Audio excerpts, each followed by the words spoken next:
देखो, अगर मैं बोलूँ डेंजरस तो दोनों ही है, बिकॉज दोनों लैंड करते हैं लीवर फेलियर में।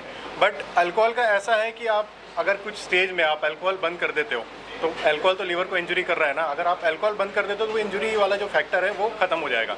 बट अगर जो non alcoholic fatty liver disease की वजह से होता है उसमें पेशेंट का वेट ज़्यादा है, ठीक है, डायबिटीज़ है, हाइपरटेंशन है, तो ये कंट्रोल करना मुश्किल होता है। पेशेंट अगर बहुत ज़्यादा मोटा है तो उसको वज़न करने में भी काफ़ी मशक्क़त होती है, वज़न कम करने में। तो और जैसे मैंने अभी आपका डेटा बताया कि आजकल जो नैश है, जो non alcoholic fatty liver disease की वजह से लिवर फेलियर हो रहे हैं वो काफ़ी बढ़ गए हैं और वो अल्कोहल से ज़्यादा हो गए हैं। It is almost 30 to 40%। तो जो लिवर ट्रांसप्लांट है, सर ने जैसे बताया कि जो सक्सेस रेट है लिवर ट्रांसप्लांट का, अगर आप अर्ली स्टेज में लिवर ट्रांसप्लांट करते हो, पेशेंट को जब ज़रूरत है, उस केस में it's almost 90 to 95% living donor liver transplant. और हम जो ट्रांसप्लांट का सक्सेस रेट डिफाइन करते हैं वो हम कहते हैं पेशेंट का सर्वाइवल रेट, कि पेशेंट हमने आज ट्रांसप्लांट किया, 1 साल बाद 100 में से कितने पेशेंट सर्वाइव करते हैं, तो वो है 90%। और 5 साल में कितने सर्वाइव करते हैं, it's almost 80 to 85% in both living donor and disease donor liver transplant. Liver failure की मेन इज़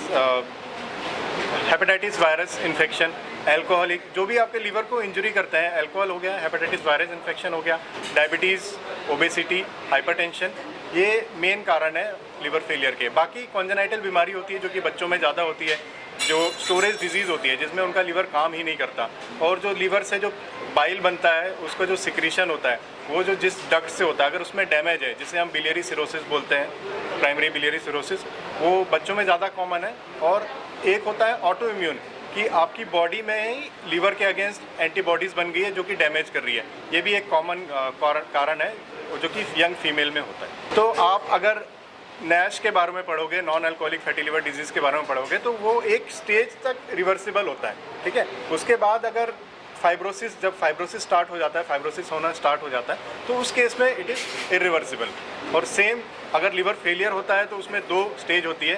पहला होता है कंपनसेटेड, कि पेशेंट को लीवर की बीमारी तो है बट कोई सिम्टम्स नहीं है ना। और डीकम्पनसेशन उसके एडवांस स्टेज होती है, उसमें क्या होता है, पेशेंट को लीवर फेलियर के सिम्टम्स आने लगते हैं, जैसे कि पीलिया होने लगेगा, पेट में पानी भरने लगेगा, किडनी में इंजरी होने लगेगी, हेपेटिक एनकेफेलोपैथी जो बोलते हैं कि पेशेंट को गफलत होने लगती है, नाम भूल जाते हैं, नींद नहीं आती है, कंफ्यूज रहते हैं, ये सब होने लगता है। और ब्लीडिंग, या तो खून की उल्टी होती है या फिर काला लैट्रिन होता है, तो ये भी एक लिवर डिजीज़ के। डोनर, एक तो अवेयरनेस नहीं है लोगों में, मिथ है, जैसे कि एक रिलीजियस मिथ भी होता है कि अगर आप ऑर्गन डोनेट करोगे तो नेक्स्ट जो आपका जन्म होगा उसमें ये ऑर्गन नहीं होंगे, एक ये है। उसके बाद लोग सोसाइटी के बारे में कम सोचते हैं कि अगर हम ऑर्गन डोनेट करेंगे तो हमें क्या फ़ायदा होगा, है ना। बट जैसे मैं बता रहा हूँ कि अगर इनके पास जैसे डोनर नहीं था, अगर इनको लीवर नहीं मिलता तो ये इनकी जान को खतरा हो सकता था। और ऐसे काफ़ी सारे पेशेंट हैं जिनको लीवर नहीं मिल पाता। तो awareness is the main role, कि आपको अवेयर होना चाहिए। डाइट सर्जरी के बाद एक तो है कि जो भी, जैसे लीवर को फैटी लिवर, मैंने बोला फैटी लिवर होता है तो फैट कम लेना होता है, हाई प्रोटीन डाइट लेनी होती है। उसके बाद इवन लीवर ट्रांसप्लांट के बाद ऐसा हो सकता है कि पेशेंट को डायबिटीज़ हो, हाइपरटेंशन हो, तो ये सारा कुछ कंट्रोल में रखना है, वज़न नहीं बढ़ने देना है, ठीक है, और हाई प्रोटीन डाइट लेनी है, फैट कम लेना है। मुख्य वजह जो हमारा देश में है, स्टिल नंबर 1 पे अल्कोहल है, दूसरे नंबर पे नॉन अल्कोहलिक फैटी लिवर है, तीसरे नंबर पे वायरस हेपेटाइटिस बी और सी है, चौथे नंबर पे ऑटोइम्यून डिजीज़ है। ये 4 मुख्य कारण हैं लिवर ख़राब होने के। भारतवर्ष में अल्कोहल का स्टिल नंबर 1 कारण है जिसके कारण लिवर ख़राब होता है। लिवर ख़राब होने का एक संकेत ये रहता है कि भूख नहीं रहती। पेशेंट कहता है जी मेरे को भूख मर गई है, उसके बाद उसको कई बारी वो देखता भी यूरिन का कलर पीला हो रहा है, कई बारी उसके रिलेटिव्स देखते हैं कि आंखों में पीलापन आ जाता है, पैरों में सोजिश आ जाती है, वो कुछ भूलने लगता है, थकावट महसूस करता है, इंटरनल ब्लीडिंग जैसे खून की उल्टी या काली लैट्रिन आ जाती है। ये सारे लक्षण हैं लिवर फेलियर के। तुरंत उसको किसी अच्छे हॉस्पिटल में जांच करा लेनी चाहिए क्योंकि उसकी जान खतरे में हो सकती है। फास्टिंग का ऐसा कोई रोल नहीं है। जो पेशेंट ओवरवेट है, ओबीज है, जो फैट पेट पे होती है वही फैट लिवर में भी जमा होती है और वो फैट है वो ख़राब करती है।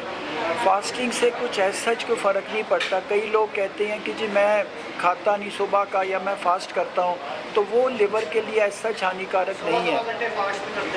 16 घंटे मैं रिकमेंड नहीं करता, मैं इतना प्रोलॉन्ग फास्ट नहीं रिकमेंड करता, बट नॉर्मल अगर है तो ठीक है। वजह मैं जैसे पहले भी बोला कि पंजाब के ही ज़्यादा आ रहे हैं और अभी भी अल्कोहल जो है मुख्य कारण बना हुआ है।